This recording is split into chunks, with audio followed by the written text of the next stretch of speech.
The last voicemail my brother left me was just heavy breathing and something else, wet and hungry, moving behind him in the dark. I didn't believe in monsters when we drove north for that winter hiking trip. I believed in frostbite, bad decisions, in the quiet kind of fear you get when you're days away from help. The Algonquin backcountry was empty that time of year, just endless black trees and snow that swallowed sound. My brother Ethan loved places like that, said silence was honest. The first night we heard footsteps outside the cabin. They were slow, careful, too heavy to be a deer, too uneven to be a moose. I remember freezing mid-sentence, listening as snow crunched just beyond the wall. Ethan smiled and said it was probably an elk rubbing against the wood, but he locked the door anyway. Around 2 a.m., I woke up to whispering. It was faint, dragged thin by the cold, but it sounded like my name. I lay there, heart pounding, listening to the voice slide along the cabin walls, circling, testing.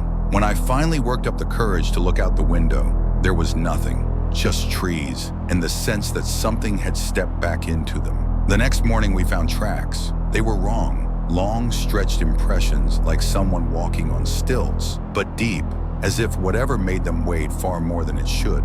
The stride was too wide, the toes too many. Ethan crouched to study them, his excitement dimmed by confusion. They're fresh, he said, but they don't go anywhere. He was right. The tracks started 10 feet from the cabin and ended just as abruptly as if the thing had lifted straight up into the air. That night, the smell came, rotting meat, sour and sweet at the same time. It seeped through the cracks in the cabin, clung to our clothes, made my eyes water. Ethan gagged and said maybe something had died nearby. But when we stepped outside with our flashlights, the beam caught movement between the trees, tall and thin, swaying unnaturally, like it was learning how to stand. Then it ran, not away, around us, fast enough that the sound lagged behind the motion.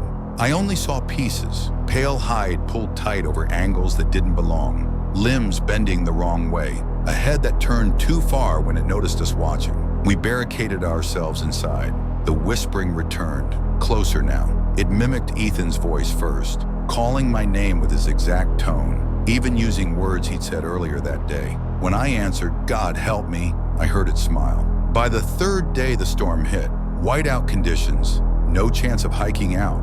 That's when Ethan started acting strange. He barely slept. He stared at the walls like he was listening to something I couldn't hear. He complained about hunger constantly, even though we still had food. When I asked him what was wrong, he snapped at me, eyes glassy, jaw clenched like he was fighting an urge. That night I woke to chewing sounds. Ethan was sitting at the table in the dark, shoulders hunched, tearing into a slab of frozen meat with his bare hands. Not our food, something else, something gray and fibrous. When he looked up at me, his mouth was too full to speak, and his eyes reflected the moonlight like an animal's. "I'm so hungry," he whispered. "I ran.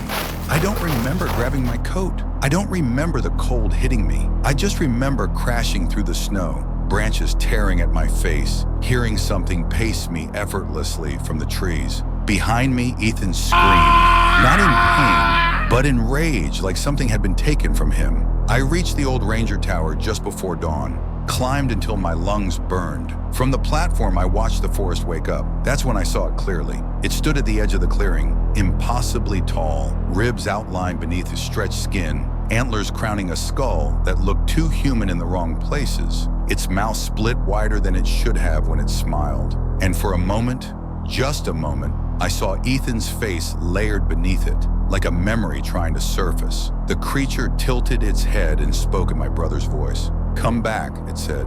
"I saved you some." I stayed in that tower until rescuers found me 2 days later. They said they searched the area for Ethan, but there was no sign of him. No tracks, no blood, just the cabin, ripped open from the inside. Last week, months after they declared him dead, I got that voicemail. Heavy breathing, wet chewing, and then Ethan's voice, thin with hunger, whispering my name from somewhere deep in the trees.